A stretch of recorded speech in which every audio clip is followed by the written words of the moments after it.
जय सिया राम। लिंग थापी विधिवत करी पूजा, शिव समान मोहि कोई न दूजा। भगवान श्री राम का स्पष्ट उद्घोष है कि जो व्यक्ति भगवान शिव की आराधना करता है उसके समान प्रिय दूसरा कोई और नहीं है। चूँकि भगवान शिव ने ही हनुमान जी का रूप धरा और श्री राम की मदद की, उन्हें सहायता पहुंचाई, ये जगजाहिर बात है। आप में से बहुत सारे भक्त ये चाहते भी थे, काफ़ी लगातार कमेंट्स आ रहे थे कि क्यों ना हनुमान जी की भक्ति की तरह शिव जी की भक्ति के बारे में भी कुछ बातें बताई जाएँ, क्योंकि शिव जी की भक्ति में भी काफ़ी लोग लीन रहते हैं। आखिर हनुमान जी उन्हीं के तो अवतार हैं। तो आज हम लोग भगवान शिव की महिमा पे बात करेंगे कि भगवान शिव की हम किस प्रकार से आराधना करें और उससे हमारे जीवन में किन किन फलों की प्राप्ति हो। हमारे जीवन में कोई समस्या अगर आ रही हो तो उसका निराकरण भगवान शिव की पूजा अर्चना करके हम कैसे प्राप्त करें। और ये सब बताने के लिए हमारे सामने उपस्थित हैं ज्योतिषाचार्य डॉक्टर रजनीकांत श्रीवास्तव जी। स्वागत है आपका आचार्य जी। जय श्री राम। आचार्य जी, चूँकि हम लोग हनुमान जी की भक्ति की तो बातें करते ही थे और बार बार हम लोग कह भी रहे थे कि रुद्रावतार हैं हनुमान जी, 11वें रुद्र के अवतार हैं जी। तो आज हम लोग साक्षात भगवान शिव की ही बात करेंगे जी। तो भगवान शिव की महिमा के क्या कहने हो। तो जगत के कण कण में व्याप्त हैं और भगवान शिव तो समस्त मनोकामनाओं को पूर्ण कर देते हैं। जी आचार्य जी। जय जय जय श्री राम। नमो शिवाय नमो शिवाय नमो शिवाय। देखिए, इसके विषय में मैं ये कहूँगा कि देवों में देव और सभी देवताओं के महादेव शिव शंकर भोलेनाथ तो हैं ही, त्रिलोकी भी बोलते हैं। शिव जी के पास जब कई बार हम लोग कई देवी देवता की पूजा करते हैं और किसी कारण से सुनवाई कम होती है तो फरियाद लेकर लोग कहाँ जाता है, बड़े गार्जियन के पास, ऑर्डरदारी तो उनके पास जाते हैं। ये जितने भोलेनाथ हैं उतने क्रोधी भी हैं और ये विध्वंस भी मचाते हैं। अब जैसे तांडव नृत्य के, जैसे छोटी सी एक बात बताऊं, घर घर में कई लोग ना नटराज की रख रहे हैं, मूर्ति रखते हैं। हाँ, तो नटराज की हम वास्तुशास्त्री लोग मना करते हैं कि वो एक रौद्र रूप का ही तांडव नृत्य का है, वो आप न रखें तो ज़्यादा अच्छा। ये जनरल बातें बता रहा हूँ। अब बात सबसे ज़्यादा टीवी चैनल पर हम लोगों की जो हनुमान भक्ति पर आई है, उसमें एक बात आती है बार बार कि साहब हमारा ऋण कर्ज नहीं समाप्त होता है। बिल्कुल बिल्कुल, ये बहुत कॉमन और ये काफ़ी लोग इससे प्रभावित है। तो मैं ये बताऊं कि आप क्या करें कि लाल मसूर का दाल ले लें, दिन रखें मंगलवार को, और ऋण मुक्तेश्वर शिव जी के उस रूप का कल्पना करें और शिव लिंग पर चढ़ाएं। ऋण मुक्तेश्वर भगवान शिव को ही कहते हैं। हाँ जी। अच्छा। बोले कि हे ऋण मुक्तेश्वर महाराज, आप हमारी प्रार्थना स्वीकार करें, मेरे को कर्ज से मुक्त करें और लाल मसूर की दाल उन्हें अर्पित करें। तो शिव जी पर 2-3 बार आप करेंगे तो उनका भी ध्यान आपकी तरफ आ जाएगा और उनके आते ही आपके इसमें काफ़ी कुछ रास्ते निकल जाएंगे। बच्चा बहुत चंचल है, पढ़ने पर ध्यान दे ही नहीं रहा है, विद्या की बात बता रहा हूँ, रोज़ परेशानी आ रही है, काफ़ी परेशानी आ रही है, बच्चे पढ़ने में उसका दिमाग लग ही नहीं रहा है। तो आप भी जानते हैं कि दिमाग का मालिक जो है, मन को चंचल करने वाला ग्रह चंद्रमा को माना गया है। कई बार मैंने बोला चंद्रमा मन सो जातक। तो सफ़ेद चंदन ले लीजिए, सोमवार का दिन हो, जाइए शिवलिंग के ऊपर पूरा लेपन करिए, तब उसके ऊपर जल और दूध मिला के गंगा जल के साथ चढ़ाइए। नमो शिवाय नमः शिवाय नमः शिवाय। अपने मन की बात बोलिए कि मेरा पुत्र या मेरी पुत्री या मेरा ये बालक, इसका दिमाग स्थिर करें कि पढ़ाई की तरफ इसका ध्यान आए। हे प्रभु, क्योंकि चंद्रमा को मन के में बस में करके उन्होंने अपने वहाँ पर धारण किए हुए ललाट पे चंद्रशेखर हम बोलते हैं भगवान शिव को। तो आप क्या देखेंगे कि आपकी मनोकामना पूर्ण होनी शुरू हो जाएगी। कई बार आदमी के घर से ना बीमारी भाग ही नहीं रही है, एक बीमार होता है, दूसरा बीमार होता है। कई बार क्या होता है कि डॉक्टर तो दवा अच्छा लिखते हैं, एक से एक एक्सपर्ट लिखते हैं और बोलते हैं दवा ठीक है, लेकिन दवा लगती ही नहीं है। आप उस दवा को ले जाइए शिव शंकर जी के उसमें लिंग में टच करा दीजिए और शिव जी से प्रार्थना कीजिए कि हे आशुतोष, हमारे इस बीमारी को दूर कर दें और जल्दी से जल्दी ठीक हो जाए। तो वो ठीक होना शुरू हो जाएगा। शत्रु अगर बहुत परेशान कर रहे हैं, कोई सुनवाई ही नहीं हो रही है, तो सरसों का तेल लीजिए शाम का समय हो, शिव जी को अभिषेक कीजिए, किसी पंडित से पूछ जरूर लीजिएगा। कई चीज़ें होती हैं और आप उनका, शनि महाराज जी बिल्कुल सुनवाई नहीं कर रहे हैं। अच्छा। भाई वो न्यायप्रिय है, उनको न्याय के लिए बोला गया है कि इसीलिए उनको बोला गया है कि आप न्याय के देवता हैं। और शनि का ढैया हो, साढ़े हो, महादशा नहीं उतर रही है, ठीक है, शनि का उपाय आप करते रहिए। साथ में आप जाइए शिव शंकर भोलेनाथ के पास और शमी के पेड़ की पत्ते उसके ऊपर चढ़ा के और उनसे प्रार्थना कीजिए कि हे प्रभु हमारे तरफ ध्यान दें, हमारी शनि की ढैया का कुप्रभाव मेरे पर ना पड़े या शनि की 7.5 का कुप्रभाव ना पड़े। आप वहाँ पे जाके, और कोई ज़रूरी नहीं है कि आप नहीं गए शनि मंदिर, कोई बात नहीं, आप वहाँ पे भी उनका स्मरण करके शिव जी को कर लीजिए। कई लोग शिव जी का अभिषेक करने के कई तरीके हैं। दूध से भी की जाती है, सादे जल से भी की जाती है, दूध दही घी शक्कर कुछ इस 5 चीज़ मिला के पंचामृत से भी की जाती है, गन्ने के जूस से भी आप कर सकते हैं। शिव जी को अभिषेक ज़्यादा प्रिय है। पति पत्नी के बीच में अगर बहुत ज़्यादा क्रोध है तो कलावा लीजिए, एक ही कलावा में शिवलिंग को, माता की तस्वीर जो मूर्ति रहती है शिव परिवार में, एक बंधन बांधिए। आप प्रार्थना कीजिए कि हमारी कंजुगल लाइफ अच्छी रहे, आप मुझे अपना आशीर्वाद दें, वहाँ भी सुनवाई हो जाएगा। आपकी कुछ ऐसी मनोकामना है कि आप किसी से बोल तो सकते नहीं हो, तड़प रहे हो मन के अंदर, मन के भाव से आप प्रकट करते हो, शिव जी से जाके बोलिए मन की बातें, और नंदी जी उनके पास बैठे हुए हैं, उनके कान में बोल दीजिए कि हे प्रभु हमारी ये चीज़ें हैं। इस तरह की कई जो दिक्कत है आप वहाँ कीजिए। आपके अकाल मृत्यु का योग है कुंडली में, या बाल अरिष्ट योग है, महामृत्युंजय मंत्र का जाप शिव जी के सामने करिए, पंचाक्षरी मंत्र का उपयोग कीजिए। तो कई तरह के मंत्र हैं शिव जी के, नमो शिवाय नमो शिवाय, आप उनके सामने जाकर बोलिए। शिव जी को अभिषेक बहुत प्रिय है और शुद्ध अवस्था में मंदिर में जाना चाहिए और जाके आप उनसे विधि विधान से पूजा कीजिए। जी अब जी आचार्य जी बिल्कुल सही कहा आपने। और ख़ास करके देखिए, जब शिव जी को लेकर के चर्चा का ये विचार जब मन में आया था, तो हनुमान जी में और शिव जी में कितनी एका है, चूँकि अवतार उन्हीं के हैं। हम लोग हनुमान जी की चर्चा करते हुए कहते भी थे, और देवता चित्त न धरी हनुमत सही सर्व सुख करिए। एक हनुमान जी की पूजा आराधना कर लीजिए, समस्त देवी देवताओं की पूजा का फल आपको, इसलिए शिव जी का अवतार ही है वो। और शिव जी के साथ भी है, खासकर शिवलिंग की आपने चर्चा की। शिवलिंग में तो ब्रह्मा जी भी मौजूद हैं, विष्णु जी भी हैं, और साक्षात शिव जी तो हैं ही, और माता पार्वती भी हैं। तो उनकी आराधना कर लिया तो समस्त देवी देवताओं की पूजा का फल आपको प्राप्त हो जाता है।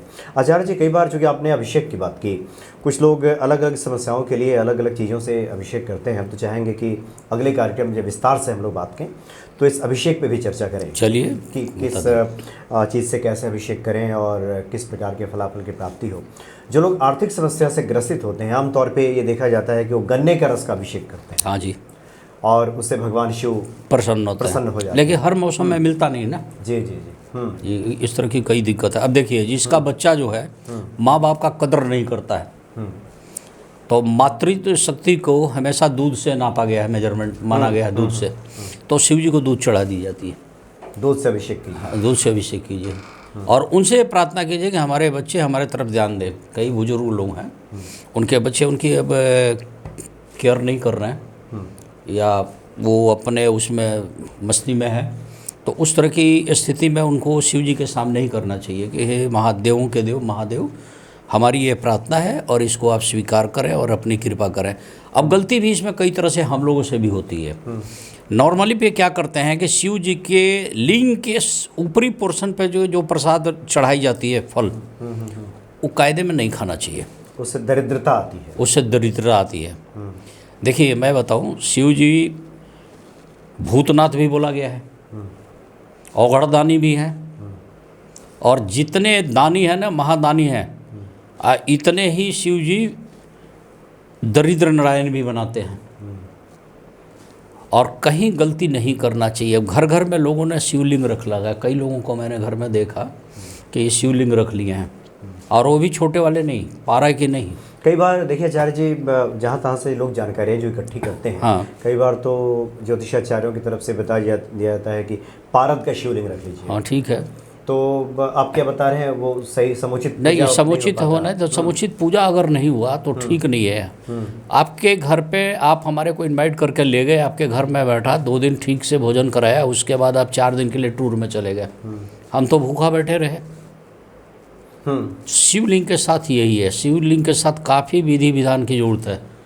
सुबह शाम उनको अभिषेक चाहिए, उनकी मैंने तो आचार्य जी, हमने आपकी बातों पे मुझे ख्याल आया कि हमने एक अपने जानने वाले को देखा कि वो पारस शिव लेकर के दूसरे घर जा रहे थे। तो हमने पूछा कहाँ जा रहे हैं, तो उन्होंने कहा कि मुझे बाहर निकलना है, इसलिए मैं अब शिव जी को दूसरे घर ले जा रहा हूँ, और उनसे प्रार्थना मैंने किया है कि अब आप लोग कुछ दिन जल चढ़ा दीजिएगा। तो ये करना ठीक रहता है? मैंने जैसे शिव जी को मैं बता दूं कि हम लोग लिंग की जहाँ तक बात है, लिंग का तो उठाने का रावण में तो ताकत रहा ही नहीं। शिव जी के लिंग एक बार जब धरती पर रख दिया गया, आप जहाँ भी देखो, बैद्यनाथ की जो कहानी है, बाबा बैद्यनाथ देवघर में, बैद्यनाथ की कहानी है, उसका पेशाब की धार नहीं टूट रही थी, उसने बैजू को पकड़ा दिया। बैजू विष्णु भगवान वेश बदल के खड़े थे, वो लेके लंका जा रहा था शिवलिंग, तो रास्ते में उसके साथ ये किया गया, उसने लास्ट में तंग आके, और उसकी पेशाब की रुकी नहीं। अब बहुत देर इंतजार करने के बाद जिसके हाथ में रखा वो बैजू ने वहाँ रख दी, तो स्थापित हो गया। स्थापित हो गया। शिवलिंग जहाँ एक बार स्थापित हो गई वहीं जीवंत हो जाएगा। और ये जो तुलसी जी में जो बार बार रखे था, पिछले एपिसोड में मैंने बोला भी था। नहीं तो ऐसे लोग क्या करें, क्योंकि हमने खुद देखा है बहुत से लोगों को ये सलाह देते हुए कि आप अपने घर में पारद का शिवलिंग लाइए, और चूंकि जो गृहस्थ है वो तो कहीं बाहर जाएगा, 2-4 दिनों के लिए भी दाएं बाएं तो होगा कि शादी ब्याह है, इधर उधर है, आना जाना होगा, तो ऐसे लोगों को क्या करना चाहिए? क्या मतलब मंदिर में ही करें? ये सब चीज़ें मंदिर में ज़्यादा अच्छी होती है, लेकिन देखिए मैं किसी और एस्ट्रोलॉजर के अगेंस्ट में कुछ बोलूं बहुत अच्छी बात नहीं होगी। तो मतलब आप अपने मन की भाव से सोचिए कि देवता का स्थान सर्वोपरि है, और जब घर के अंदर आप देवता रख लिया, उन्हें जीवंत बना लिया, आपने जीवंत शक्तियाँ आ गई, जिसको हम लोग बोलते हैं कि प्राण प्रतिष्ठित हो गए, तो फिर आप उनको दोनों टाइम बढ़िया से उनका कीजिए। उनके सोने का, उठने का, बैठने का, पर्दा डालना, ये सारी चीज़ें तो होनी ही चाहिए। अगर आप वैसे ही छोड़ दोगे तो ठीक नहीं होगा, तो बिल्कुल ठीक नहीं होगा। और जो लोग भी भक्त हैं, बस तो जो देख रहे हो भक्ति हैं, उन लोगों ने देखा होगा कि जिसके घर में भी पूजा पाठ की जाती है, तो पूजा पाठ के समापन के बाद, यानी जब आप क्षमा प्रार्थना कर लेते हैं, तो आमतौर पे आपने पंडित जी को कहते सुना होगा कि आप कलश हिला दीजिए, और प्रार्थना की जाती है कि जो भी देवी देवता हैं वो अपने लोक को जाएं, लक्ष्मी जी और गणेश जी हमारे घर में रहें, विराजमान हो, स्थापित हो, बाकी देवता अपने लोक को जाएं, इसीलिए तो बोला जाता है, इसीलिए कहा जाता है कि आप घर में लक्ष्मी को आप स्थापित करेंगे। घर में लक्ष्मी जी और गणेश जी तो घर के देवता हैं, तब घर में लक्ष्मी गणेश के अलावा और देवता को नहीं रखना चाहिए। आपकी मन की भावना है, श्रद्धा है, भाव है, कैलेंडर रख लीजिए, छोटा छोटा तस्वीर रख लीजिए, बट मूर्ति में, अच्छा मूर्ति कोई रखना भी पड़े तो ये ध्यान रखिएगा इससे ज़्यादा बड़ा ना हो, 8-9 इंच से ज़्यादा ना हो, माने ज़्यादा बड़ा नहीं होना चाहिए। और वो भी घर का जो मेन मुखिया है, जिसके अर्निंग से पूरा परिवार चल रहा है, उसका ही ये लेना चाहिए। जी जी, हाँ, उसके इससे ज़्यादा नहीं रखना चाहिए, वो ज़्यादा अच्छा आता है। अब लड्डू गोपाल का ही ले लीजिए। अब आजकल तो आप देखेंगे कि लेडीज सब गोद में लेके सब जगह जा रही हैं। हाँ, वो कुछ लोग बाहर जाते हैं, मैंने देखा है। हाँ, तो लड्डू गोपाल तो चलो बाल रूप है, एक बच्चे को तो कहीं भी लेके जाया जा सकता है, लेकिन कभी भी मैं नहीं राय दूंगा कि शिवलिंग को ही उठा के आप चल दीजिए। शिवलिंग को जिसने भी उठाने की कोशिश की है, वो जहाँ इस्टेब्लिश हुआ है, आप इतिहास देखिएगा, पढ़िए और पुराण वगैरह पढ़िए। ये मेरी मन की है, लेकिन इस पर किसी विवाद का विषय नहीं बनाया जाए। बारे मेरे ये मानना है कि जहाँ पे रखो बढ़िया से रखो। इसमें भी अब 2 बातें हैं। कुछ लोग गुंबज बनाते हैं घर के अंदर, मंदिर देवस्थान जो बनाते हैं गुंबज बना देते हैं। घर तो अपने आप में एक मंदिर है, घर अपने आप में मंदिर है। उस मंदिर के अंदर आपने एक भगवान के लिए एक जगह बना दिया। अब मंदिर के अंदर एक और मंदिर आप बना दो तो उसका गुंबज नहीं बनाना चाहिए घर के आप अंदर। ये कह रहे हैं कि उसका ढांचा हो, हाँ, लेकिन वो मंदिर का जो आकार होता है, हाँ वो मंदिर, हाँ जी, हाँ जी, शिखर ना हो, हाँ जी, शिखर ना हो, हो तो उस घर में ब्रह्म स्थान फ्री होना चाहिए, ऊपर का जिसको हम लोग बोलते हैं बीच का आंगन। वो तो आजकल फ्लैटों में तो संभव ही नहीं है, कोठियों में तो होती ही नहीं है, गांव में संभव है। तो ये सब बातों का ध्यान रखो। कॉस्मिक एनर्जी भी चाहिए हम लोगों को। इस तरह की मैं एक छोटी सी बात बताऊं। फ्लैट में बच्चा रहता है, नीचे कोई और फैमिली है, ऊपर कोई और फैमिली है, घर में कहीं भी मिट्टी नहीं है, हाई फाई स्कूल में पढ़ रहा है, इंग्लिश कन्वेंट में पढ़ रहा है, फॉरेन चला गया। आप खूब गौर से उसकी लाइफ का स्टडी करें तो बुनियादी बेसलेस बातें ज़्यादा रहेगी। हाँ, रहती है। बोलता है ना, कैसल्स इन द एयर, हवाई फायर ज़्यादा होगी, क्योंकि उसकी बुनियाद से रिश्ता नहीं रहा। हवाई फायर। पृथ्वी तत्व तो उसकी कट जाती है। अब ऐसे घर में हम वास्तुशास्त्री ज्योतिषाचार्य लोग क्या एडवाइस करते हैं, एक तुलसी जी जरूर रखो, उसमें मिट्टी तो रहेगा। करोटन का पौधा लगा लो, उसमें मिट्टी तो रहेगा। चाहे इंडोर प्लांट लगाओ, कम से कम उसमें मिट्टी तो रहेगा। पृथ्वी तत्व भी चाहिए। कई लोगों के घर में बिल्कुल कहीं से भी आकाश तत्व है ही नहीं, चारों तरफ से ढका हुआ है, कबूतर का दरबा की तरफ है, अंदर लोग पैक हैं, और कोई बात होती है बीमार रहता है, एसी में रहते हैं, कार में चलते हैं, एसी कार में बीमार रहते हैं, बोलते हैं कि भगवान तो हमारी सुनते ही नहीं है, हमारी तो ये चीज़ें हो रही है। कुछ तो हम लोगों में भी गलतियां हैं। अब बात चूँकि चैनल की है और शिव जी का है, तो शिव जी का ही अभिषेक की जहाँ तक बात है, शिव जी की करें तो ये देवों के देव महादेव हैं। हर विसंगति के साथ भी रह के सबको यूनाइट करने वाला अगर कोई देवता है, शिव है। ये नीलकंठ त्रिपुरारी हैं, ये विष भी पी जाते हैं, और आपके अंदर की सारी बुराइयों का ऑब्जर्वेशन अगर करने की पावर है तो शिव जी में है। आप कोई भी दिल में बात हो, आप शिव जी के पास जाइए, और आपकी सेवा में वहीं में कार्तिकेय जी हैं, उनके अपने गुण हैं। देवों के देव महादेव, और उनके साथ से पूरी जगत जननी माता पार्वती जी साथ में बैठी हुई हैं। आप एक चीज़ देखिए तो वहाँ तो आपको सब कुछ मिलेगा, वीरभद्र भी मिलेंगे, क्या चीज़ नहीं होगा, कुबेर जी भी हैं, शिवलिंग में कुबेर जी। तब आप शिव जी की आराधना करते हैं तो उनके आराधना के कुछ नियम है। जल के भी एक नियम है, पहले किसको डालोगे, बाद में किसको डालोगे, पहले किसको डालोगे, प्रोटोकॉल होती है सब चीज़ की। आप मंच के स्टेज पे बैठाते हैं अतिथियों को, तो सबसे पहले माला किसको डालेंगे, सबसे पहले स्पीच कौन देगा, देवी देवताओं का कि कौन सीनियर है। हाँ, गणेश जी को जरूर वरदान मिली है, क्योंकि हाँ ये गणपति है, तो सबसे पहले इन्हीं की। तो आचार्य जी, आप ये कह रहे हैं कि आपका एक तरह से ये शास्त्रीय प्रमाण क्या है, उस विवाद में ना जाते हुए, हाँ, आपका हृदय कहता है कि भगवान शिव को, खासकर शिवलिंग को आपने घर में स्थापित किया है, तो घर का कोई सदस्य हमेशा मौजूद रहे, उनकी सेवा कर रहे, भी छोड़ के ना जाए, नहीं छोड़ जैसे अखंड दीप लोग घर में जलाते हैं 9 दिन दुर्गा माता के। हाँ जी, हाँ जी, तो कोई ना कोई घर में रहता है, बिल्कुल रहता है, दीप थोड़ा कहीं बुझ ना जाए, ना बुझ जाए, या जो शिखा है नीचे ना हो जाए। तो इस प्रकार से करें, और नहीं तो फिर मंदिर है, और अब जहाँ जाएंगे भगवान शिव और हनुमान जी तो हर जगह मिल जाते हैं, वहाँ पूजा आराधना आप कर सकते हैं। तो आचार्य जी, चूँकि भगवान शिव को लेकर के ये तो आपके साथ अभी एक दिन हम लोगों ने बातचीत की थी, दूसरा कार्यक्रम है, आगे कार्यक्रमों में हम चाहेंगे कि विस्तार से इसके बारे में आप अलग अलग विषय पे, खासकर आर्थिक समस्या कैसे दूर हो, विवाह बाधा, शिव जी माता पार्वती जी की शादी, उनके जैसा सुखमय जीवन किसका हो सकता, किसका नहीं जी। तो इस पे हम लोग बात करेंगे। ऋण मुक्तेश्वर महादेव की आपने तो बात की, और भी विस्तार आशुतोष जी का भी किया जी, और भी विस्तार से हम लोग आगे बात करेंगे किस प्रकार से ऋण मुक्ति हो सके, क्योंकि भगवान शिव का अमंगल वेश है, लेकिन कल्याणकारी और मंगल देवता है, मंगल के कारक देवता है, जो संसार की रक्षा के लिए विष का पान कर ले, भगवान राम की सहायता करने के लिए हनुमान जी बन जाए। ऐसे भगवान शिव की चर्चा हम लोग आगे भी करते रहेंगे। बहुत बहुत धन्यवाद आपका आचार्य जी। जय श्री राम, जय नमो शिवाय।